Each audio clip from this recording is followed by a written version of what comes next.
السلام عليكم ورحمة الله وبركاته.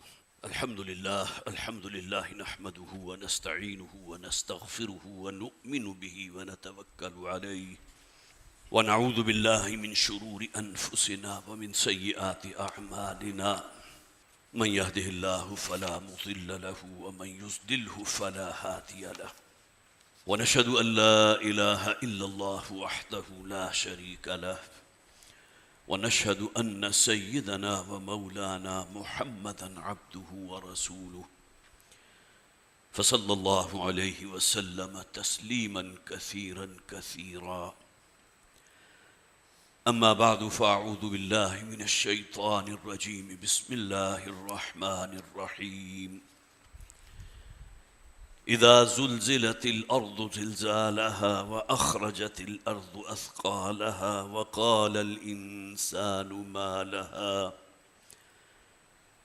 يومئذ تحدث أخبارها بأن ربك أوحى لها يومئذ يصدر الناس أشتاتا ليروا أعمالهم فمن يعمل مثقال ذرة خيرا يره ومن يعمل مثقال ذرة شرا يره. صدق الله العظيم. رب اشرح لي صدري ويسر لي أمري واحلل عقدة من لساني يفقهوا قولي. اللهم ألهمنا رشدنا وأعذنا من شرور أنفسنا. آمین یا رب العالمین.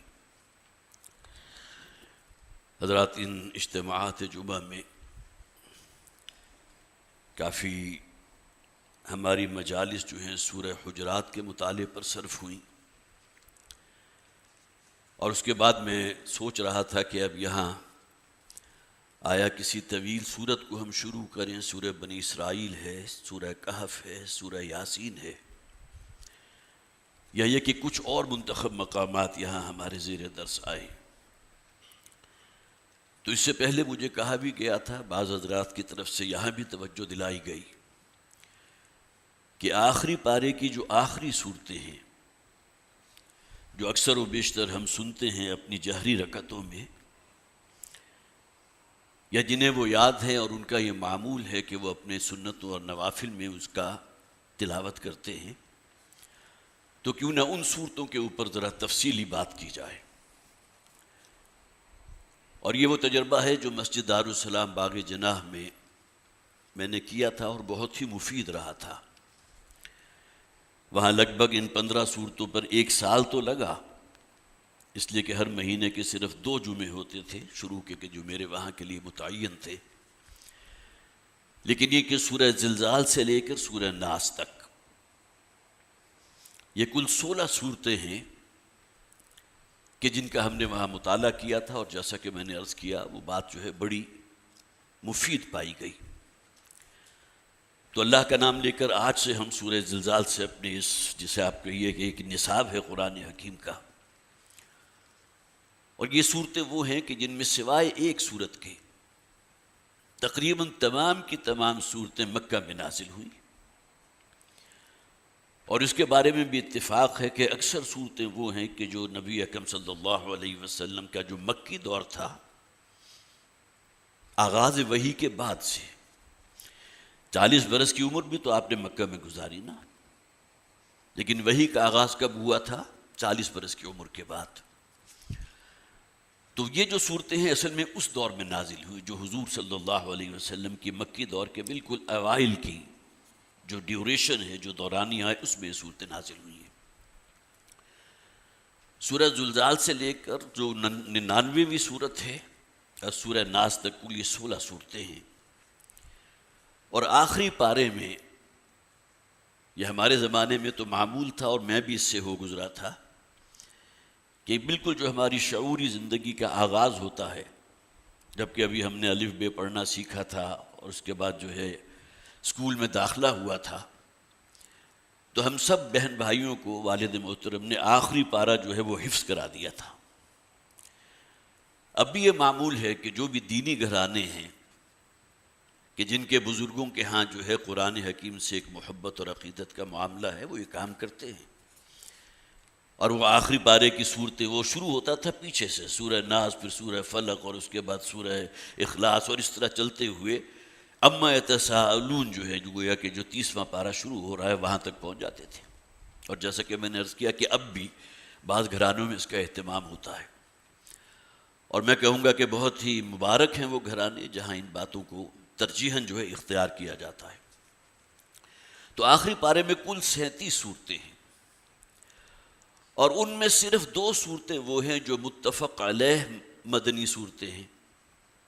مکی اور مدنی صورتوں کی تقسیم آپ کو معلوم ہے۔ جو صورتیں حضور پر مکہ کا جو دور تھا آپ کا 13 سال کا، اس میں نازل ہوئے مکی صورتیں ہیں، اور بعد میں جب حضور ہجرت فرما کر مدینہ تشریف لے آئے تو مدنی صورتیں ہیں۔ تو ان 37 صورتوں میں سے کل 2 صورتیں وہ ہیں جو مدنی ہیں اپنے زمانہ نزول کے اعتبار سے۔ وہ صورت کہ جس سے ہمارا آج کا گویا کہ اس سلسلے کا نصاب کا آغاز ہو رہا ہے، اس کے بارے میں 2 آراء ہیں۔ اس بات کو بھی ذہن میں رکھیے کہ نبی اکرم صلی اللہ علیہ وسلم پر جو صورتیں نازل ہیں ان کے بارے میں بعض کے بارے میں ہمارے مفسرین کا خیال ہے، اور یہ خیال صرف ہمارے مفسرین کا اس دور کے مفسر یا جو ہمارے سلف میں تھے وہ نہیں، بلکہ دور صحابہ میں بھی رائے موجود تھی کہ یہ سورت جو ہے سورۃ النصر، یہ خاص طور پر سورہ معوذتین، یہ مکے میں نازل ہوئی تھی لیکن مدینہ میں دوبارہ نازل ہوئی جب نبی اکرم صلی اللہ علیہ وسلم پر ایک یہودی خاتون نے کچھ جو ہے معاملہ کیا تھا، جادو کا سحر کیا تھا، تو گویا کہ یہ صورتیں پھر دوبارہ نازل ہوئی تھیں۔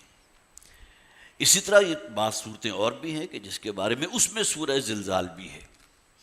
اکثر و بیشتر حضرت عبداللہ ابن عباس، حضرت عبداللہ ابن مسعود رضی اللہ تعالیٰ عنہ کی تو رائے یہ ہے کہ یہ مکی صورتیں ہیں، اور بھی کبار صحابہ کی۔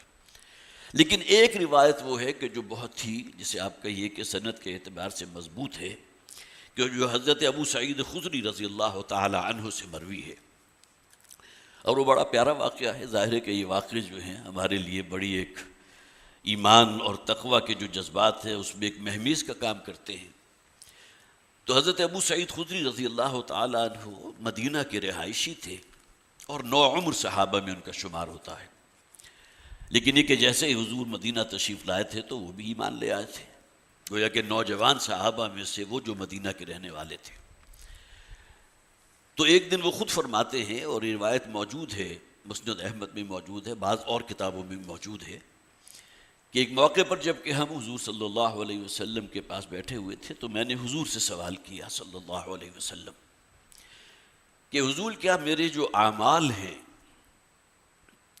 ایک اعمال وہ ہے جو دوسرے لوگوں کی نگاہوں میں بھی ہیں، کوئی شخص جھوٹ بول رہا ہے، کوئی کسی کو گالی دے رہا ہے، کوئی طعنہ دے رہا ہے، یہ دوسرے شخص کو بھی معلوم ہے، لیکن کچھ اعمال گناہ ایسے ہوتے ہیں جو صرف اسی شخص کو معلوم ہو۔ تو حضرت ابو سعید نے رضی اللہ تعالیٰ عنہ حضور سے سوال کیا کہ کیا حضور میرے جو وہ اعمال کے جو صرف میرے علم میں ہیں، کیا وہ بھی قیامت کے دن افشا کر دیے جائیں گے؟ کیا وہ بھی بتا دیے جائیں گے؟ تو نبی اکرم صلی اللہ علیہ وسلم نے فرمایا کیوں نہیں، تمہارا چھوٹے سے چھوٹا عمل جو ہے وہ بھی ایک کتاب میں محفوظ ہے۔ وَوُضِعَ الْكِتَابُ فَتَرَى الْمُجْرِمِينَ مُشْفِقِينَ مِمَّا فِيهِ، مکی صورت ہے۔ سورہ کہف اس میں فرمایا گیا اس دن وہ جب اعمال نامہ نصب کیا جائے گا تو تمہاری زندگی کی ایک ایک ڈیٹیل اس میں موجود ہوگی۔ تو حضرت ابو سعید خدری رضی اللہ تعالیٰ عنہ کے اس سوال کے جواب میں حضور نے فرمایا کیوں نہیں، کیا تم نے وہ صورت نہیں پڑھی؟ اور اس کے بعد آپ نے اس سورہ مبارکہ کی تلاوت کی۔ تو یہ وہ واحد روایت ہے کہ جس میں حضرت ابو سعید خدری رضی اللہ تعالیٰ عنہ کہتے ہیں، اور اس میں موجود ہے کہ گویا کہ یہ صورت مدینہ میں نازل ہوئی، اس لیے کہ انہوں نے پہلی مرتبہ سنی تھی۔ لیکن جیسا کہ میں نے عرض کیا کہ اس بات میں پوری طرح اتفاق موجود ہے کہ یہ سورہ مبارکہ جو ہے وہ مکہ میں نازل ہوئی تھی، اور اس کا جو اسلوب ہے وہ بالکل وہی ہے کہ جو مکی صورتوں کا ہے۔ یہاں بھی میں خاص طور پر چاہوں گا کہ اس لیے کہ بہرحال اب یہ سلسلہ سور جو ہے وہ اصل میں سورت کی جمع ہے، سور، سین کے اوپر پیش ہے، واو پر زبر ہے، اور را جو ہے جزم ہے۔ تو یہ جو سلسلہ سور ہے اس میں اب جب شروع کر رہے ہیں تو چند بنیادی باتیں میں آپ حضرات کے سامنے رکھ دوں، تاکہ یہ کہ جو حضرات بھی ان مجالس میں مستقلاً موجود رہتے ہیں وہ باتیں ان کے ذہن نشین رہیں۔ اور یہ باتیں وہ ہیں جو والد محترم جب بھی دورہ ترجمہ قرآن کا پروگرام ہوتا تھا تو تعارف قرآن کے ضمن میں وہ حاضرین کے گوش گزار کیا کرتے تھے۔ سب سے پہلی بات تو یہ کہ قرآن حکیم جو نبی اکرم صلی اللہ علیہ وسلم پر نازل ہوا تھا تو وہ آیات اور سورتوں کی شکل میں تھا. یہ بات بارہا بیان ہو چکی، لہٰذا میں تفصیل بیان نہیں کروں گا. یہ جو بعد کی تقسیم ہے کہ جس میں رکوع بھی بنائے گئے، زبر زیر بھی اس پر لگائے گئے، مدہ کی علامت بھی لگائی گئی، جہاں آپ کو نہیں رکنا چاہیے وقف لازم وہ بھی نمایاں کر دیا گیا. اور پھر یہ کہ صورتوں کی تقسیم جو اس دور میں تو موجود تھی، لیکن پاروں کی تقسیم، احزاب کی تقسیم، رکوع کی تقسیم یہ بعد میں ہوئی ہے. تو جو قرآن حضور نے امت کو منتقل کیا ہے وہ آیات اور صورتوں کی شکل میں تھا. حضرت عثمان رضی اللہ تعالیٰ عنہ کے دور میں احراب بھی لگے ہیں، اور اس کے بعد پھر یہ ہے کہ اس میں رکوع کی تقسیم بھی بعد میں ہوتی رہی. اور پھر دوسری بات یہ ہے تعارف قرآن کے ضمن میں کہ قرآن حکیم کو سمجھنے کے دو طریقے ہیں جو خود قرآن میں بیان کیے گئے. ایک جسے ہم کہیں گے قرآن کا مطالعہ کرنا اور اس کا جو اصل ایسنس ہے، جو اس کی روح ہے، اسے اپنے اندر جذب کرنا. گویا کہ قرآن حکیم کی تعلیمات کا خلاصہ، جس کی مثال دیا کرتے تھے والد محترم، جس طرح کوئی جو آپ دودھ کو اگر بلوئیں گے تو مکھن جو ہے اس کی اوپر کی سطح کے اوپر تیرنے لگتا ہے. تو قرآن حکیم کی تعلیمات کا خلاصہ وہ ہے جو قرآن کا مطالعہ کرتے ہوئے آپ اس سے اخذ کر رہے ہیں، جو اس کی سطح پر تیر رہا ہے. اور اس تک رسائی حاصل کرنا، اس کو انسان کو جو ہے سمجھنا کوئی زیادہ مشکل کام نہیں ہے. قرآن اس اعتبار سے بہت سہل کتاب ہے کہ قرآن کے جو مبادیات، جو تعلیمات ہیں وہ اس کی سطح پر تیر رہی ہیں. گویا کہ وہ شخص ذرا محنت کرتا ہے وہ اس سے کچھ حاصل کر لیتا ہے. ہاں محنت کرنا ضرور ہے، یہ فرض ہے، یہ شرط ہے، یہ واجب ہے. اگر کوئی شخص وقت لگانے کو تیار نہ ہو، کوئی اپنا جو ہے کوئی محنت کرنے کو تیار نہ ہو، تو ظاہر ہے کہ یہ قرآن حکیم کا جو تذکر والا پہلو ہے، جو اس کی تعلیمات اس کی سطح پر تیر رہی ہیں، اس تک رسائی حاصل تو نہیں کر سکتا. یہ اصطلاح وہ ہے جسے قرآن کہتا ہے تذکر بالقرآن. وَلَقَدْ يَسَّرْنَا الْقُرْآنَ لِلذِّكْرِ فَهَلْ مِن مُدَّكِرٍ. سورہ قمر میں 4 مرتبہ یہ آیت ریپیٹ ہوئی. پہلے بھی میں نے بیان کیا تھا کہ قرآن حکیم کو ہم نے یاد دہانی کے لیے، نصیحت آموزی کے لیے، عبرت حاصل کرنے کے لیے بہت آسان اور بہت سہل بنا دیا. اس میں کوئی شک نہیں کہ قرآن دنیا کی آسان کتابوں میں سے ایک کتاب ہے. وَلَقَدْ يَسَّرْنَا الْقُرْآنَ لِلذِّكْرِ فَهَلْ مِن مُدَّكِرٍ. تو اسے کہیں گے تذکیر بالقرآن. ہر مسلمان سے اصلاً جو شے مطلوب ہے وہ اس درجے کا قرآن کے اوپر غور و فکر ہے، وہ جو زیادہ گہرائی تک چاہے نہ بھی پہنچ سکے تب بھی کم سے کم قرآن حکیم کی تعلیمات کا جو اصل ملخص ہے، جو اس کا خلاصہ ہے، جو اس کا جوہر ہے، وہ تو آپ تک پہنچ جاتے ہیں. یہ تذکر بالقرآن ہے. جیسا کہ حضور سے بھی کہا گیا فذکر بالقرآن من یخاف وعید. سورہ قاف کی آخری آیت ہے، اے نبی صلی اللہ علیہ وسلم آپ یاد دہانی کرائیے، نصیحت آموزی کیجئے اس قرآن کے ذریعے. تو وہ تعلیمات کے جو قرآن حکیم کی گویا کہ اس کا اصل نچوڑ ہے، حاصل ہے، ایسنس ہے، وہ ہر شخص حاصل کر سکتا ہے. بہت سہل، بہت آسان، بشرطے کہ نیت ہو. اگر کوئی شخص قرآن اس لیے نہیں پڑھتا کہ وہ کچھ چیزیں اس کے علم میں آ جائیں گی تو اس پر پھر عمل کرنا پڑے گا. اب عمل نہ کریں گے تو گناہ گار ہوں گے. لہذا بہتر یہ ہے کہ میں باز آیا محبت سے اٹھا لو پاندان اپنا، میں اس کا مطالعہ ہی نہیں کرتا. اب یہ سوچ تو وہ جو شیطنت کے اوپر منحصر ہے.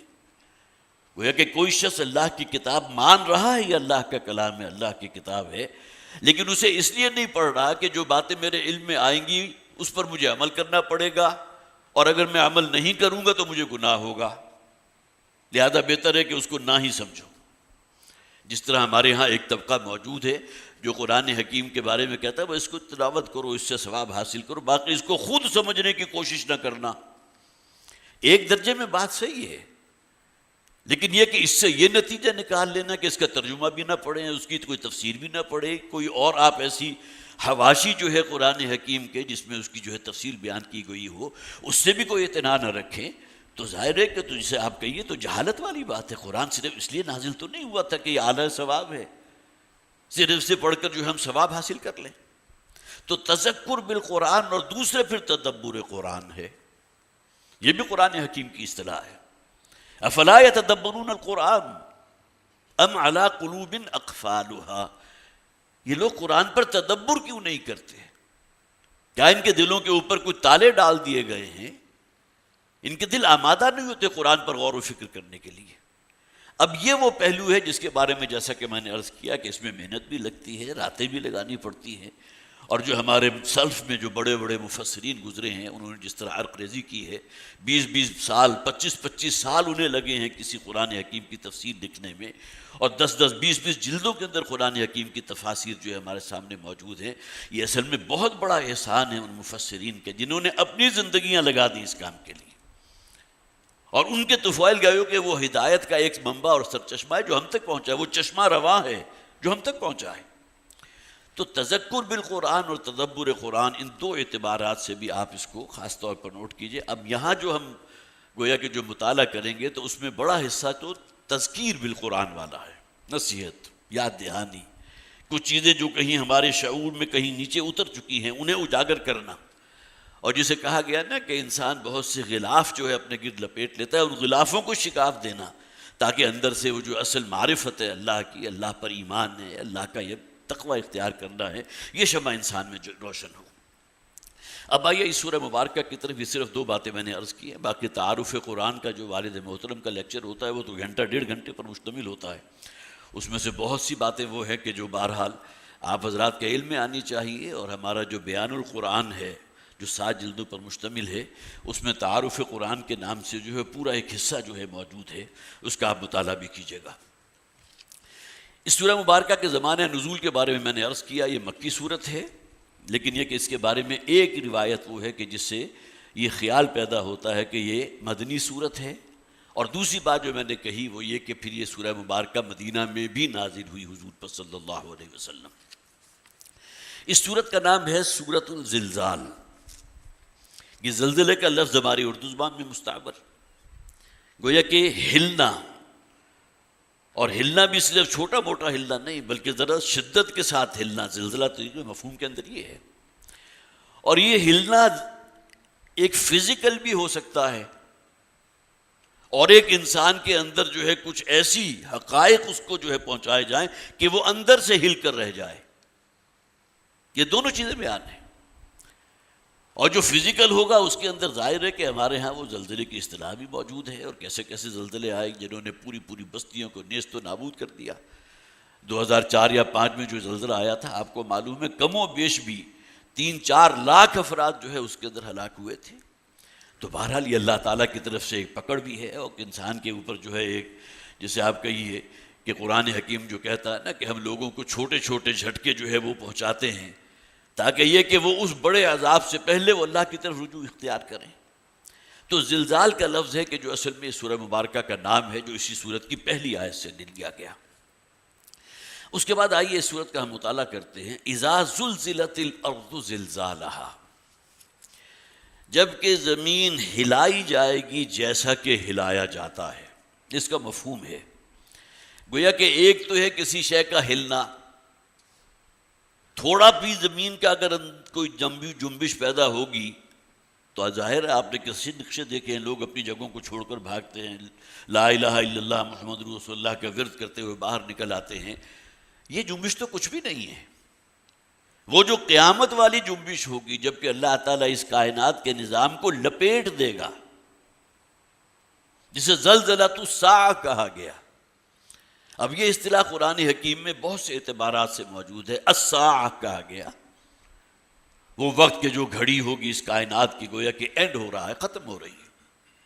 وہ جو فرمائے گا نا کل شیء ہالک الا وجہہ، ایک وقت آئے گا کہ سوائے رب کے، اللہ کے رب کے، اللہ کے چہرہ انور کے کوئی شے موجود نہیں ہوگی۔ اور ایک وقت ایسا تھا بھی، اس لیے کہ جملہ مخلوقات تو اللہ تعالیٰ نے تخلیق فرمائی ہے نا۔ فرشتوں کی تخلیق کب ہوئی ہم کچھ نہیں کہہ سکتے، اس کائنات کی تخلیق اربوں خربوں سال پہلے ہوئی۔ ہمارے سائنسدان جو ہیں ان کی گنتی ختم ہو جاتی ہے، اس کائنات کے وسعت کے کسی ایک کونے تک جو ہے رسائی حاصل نہیں کر سکتے۔ تو وہ جو زلزلہ ہوگا اذا زلزلت الارض زلزالہا، جب وہ وقت آئے گا جسے قرآن الساعہ بھی کہتا ہے۔ اسی طرح اسی گروپ میں جو 37 صورتیں ہیں آخری پارے کی، اس میں سورہ نازعات ہے، سورہ عبس ہے، ایک دوسرے کے فوراً بعد ہیں۔ فَإِذَا جَاءَتِ الطَّامَّةُ الْكُبْرَى، یہ الفاظ کے اندر بھی جو زور ہے اس کو محسوس کیجئے. جب وہ وقت آئے گا، وہ قیامت کی گھڑی آئے گی جو بہت بڑا حادثہ ہوگا اس قیامت کا. فَإِذَا جَاءَتِ الصَّاخَّةُ، اس سے اگلی صورت میں سورہ عبس میں یہ فرمایا گیا وہ وقت کے جب کہ وہ چنگھاڑ اور وہ چیخ ہوگی کہ جو انسانوں کے پردوں کو پھاڑ کر رکھ دے گی. اب یہ انداز قرآن حکیم استعمال کرتا ہے، گویا کہ اگرچہ ہماری زندگی کے لیے تو وہ قیامت ہے جو ہماری موت کی شکل میں ہمارے سروں کے اوپر معلق ہے، اس میں کوئی شک نہیں. نبی اکرم صلی اللہ علیہ وسلم کی حدیث پہ من مات فقط قامت قیامتہ، جس شخص کی موت وارد ہو گئی، موت واقع اس پر ہو گئی تو اس کی تو قیامت شروع ہو گئی. اب وہ زلزلۃ الساعہ جو ہوگا، جسے الصاخہ بھی کہا گیا اور جسے طامۃ الکبریٰ بھی کہا گیا، القارعۃ ما القارعہ بھی کہا گیا، وہ کھڑکھڑا ڈالنے والی، وہ بڑے بڑے دھماکے جو ہوں گے. یوم نطوی السماء کطی السجل للکتب، جس دن کہ اللہ تعالیٰ اس آسمان اور زمین کی بساط کو لپیٹ دے گا، یہ کائنات کا نظام تلپٹ کر دیا جائے گا. اس کا ظاہر ہے کہ ہم تصور نہیں کر سکتے ہوگا کیا، لیکن بہرحال قرآن حکیم کا مطالعہ کر لیجئے. وہ وقت آئے گا، ہمارا ایمان ہے، سورہ قیامہ موجود ہے نا، لا اقسم بیوم القیامہ ولا اقسم بالنفس اللوامہ، نہیں میں قسم کھاتا ہوں قیامت کے دن کی اور نہیں میں قسم کھاتا ہوں نفس ملامت گر کی. تو قیامت کی قسم اگر اللہ تعالیٰ خود کھا رہے ہیں اور وہ قیامت کا دن لازماً آ کر رہے گا تو ظاہر ہے وہ تو ہمارے ایمان کا بنیادی حصہ ہے.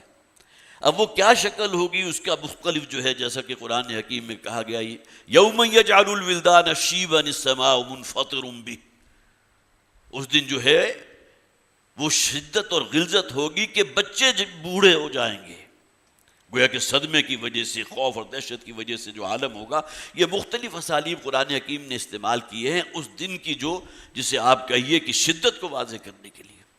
انہی میں یہ الفاظ بھی ہیں اذا زلزلت الارض زلزالہا، جس دن کے اس زمین کو ہلا مارا جائے گا جیسے کہ ہلایا جاتا ہے. اس زلزلے کا تم تصور نہیں کر سکتے.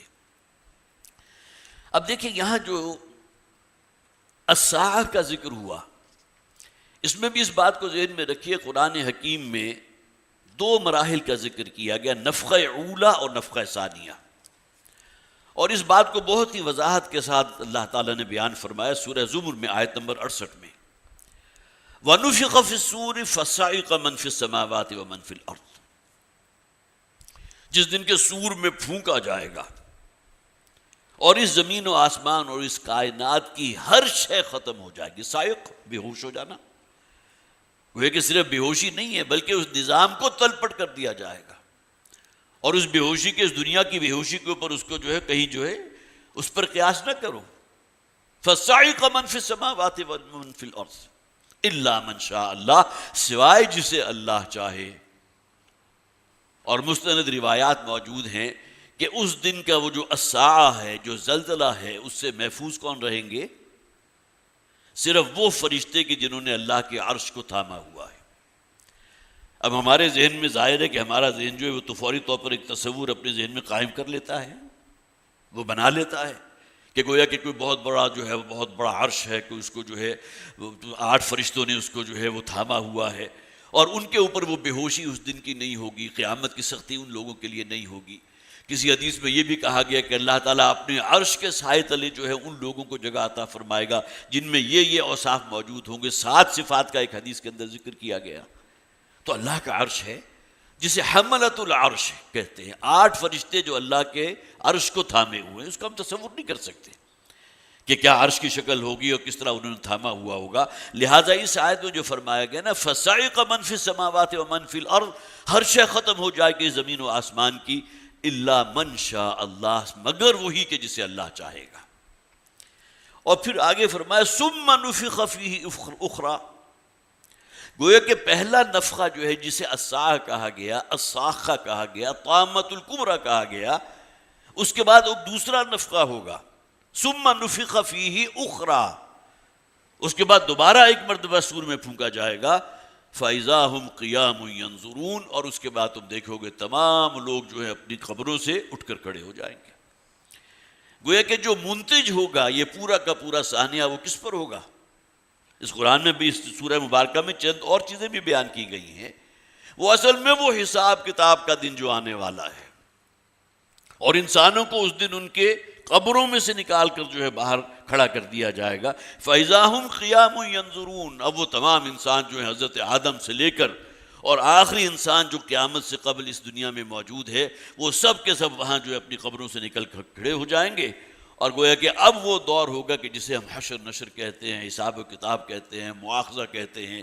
لن تزول قدم ابن آدم حتی یسأل عن خمس، ابن آدم کے قدم جو ہیں اللہ کی بارگاہ کے کٹہرے جو ہے اس سے ہل نہیں سکیں گے جب تک کہ اس سے 5 باتوں کا حساب کتاب نہ لے لیا جائے۔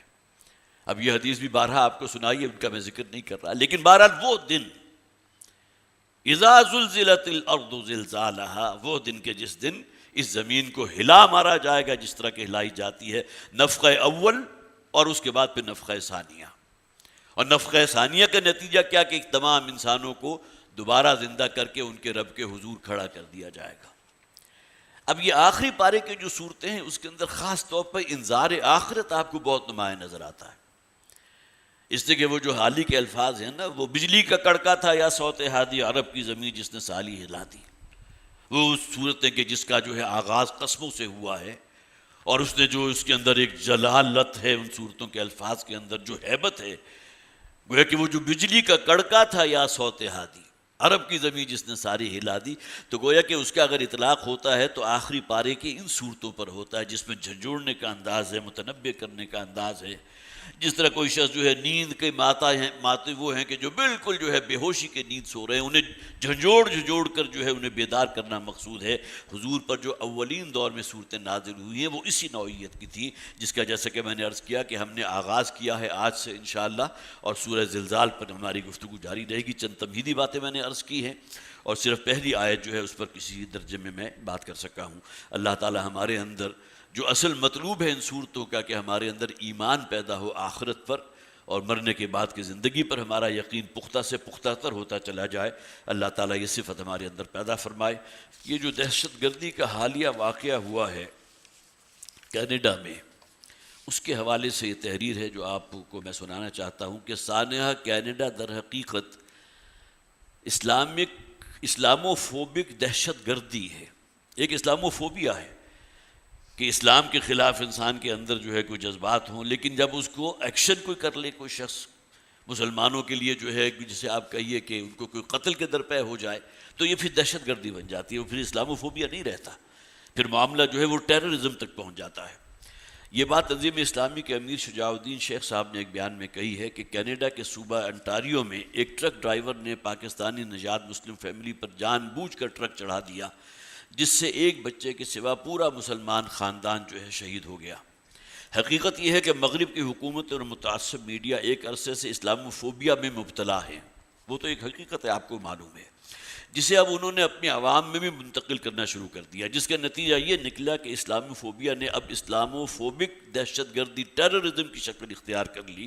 انہوں نے کہا کہ ایک طرف تو مغرب مسلمانوں کی مبینہ دہشت گردی کو آڑ بنا کر مسلمانوں کی بستیاں تباہ کر رہا ہے، جو کچھ ہوا عراق میں، جو کچھ ہوا ہے لیبیا میں، جو کچھ ہوا افغانستان میں، جو کچھ ہوا اب اس وقت حال میں جو فلسطین میں ہو رہا ہے، اور خاص طور پر کشمیر کو ہم جو ہے بلائے بیٹھے ہیں۔ 2 سال پہلے جو ہے بڑا غلغلہ تھا، اب تو گویا کہ ہمارے جو ہے اس کے اعصاب کے اوپر کوئی جوں تک نہیں رینگتی کہ کشمیر کے بھی مسلمان ہیں وہاں وہ کس حالت میں ہیں، جس طرح ان کا بائیکاٹ کیا گیا ہے، اور فلسطین کا معاملہ بھی ایک دم جو ہے جوش تو آیا تھا، اس کے بعد پھر معاملہ جو وہی ٹھنڈ پروگرام جسے کہتے ہیں، پھر گویا کہ ہم مطمئن ہو گئے اس بات پر۔ یہ تمام معاملات ان کی طرف سے تو ہو رہے ہیں، لیکن دوسری طرف جو مسلمان دہشت گردی کا شکار ہوتے ہیں تو مجرم کے اس فعل کی کئی تعویلات کی جاتی ہیں، اسے نفسیاتی مریض قرار دے دیا جاتا ہے، ذہنی مریض قرار دے دیا جاتا ہے۔